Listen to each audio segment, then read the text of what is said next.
Ayah, masak apa tu? Hari ini saya nak kongsikan satu resepi ringkas dan senang nak buat dekat rumah, iaitu popia carbonara, dan boleh dihidangkan untuk minum pagi maupun minum petang bersama seisi keluarga. Sebelum ni saya ada juga sharekan resepi popia bolognese. Semula kita panaskan minyak, kita tumiskan bawang holland dan bawang putih yang sudah dipotong dadu.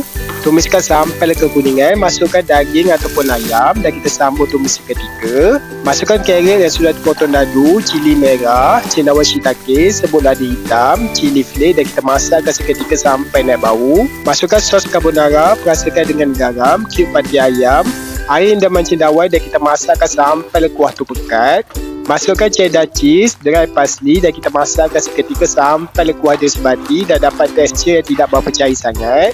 Bila dah rasa dah balance, boleh angkat dan hidangkan dalam mangkuk dan sejukkan seketika sebelum proses membungkus. Bila dah sejuk, boleh ambil gula popia dan kita letakkan inti carbonara di bahagian tengah dan kita balutkan macam saya buat ni. Lipat kiri dan kanan dan kita gulung-gulung dan hujung dia kita letakkan bancuan tepung ataupun air untuk sebagai gam.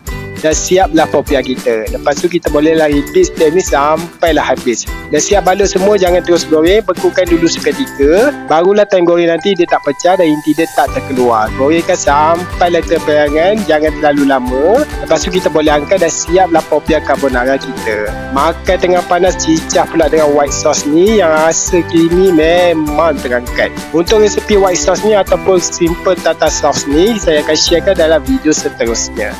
Jom makan.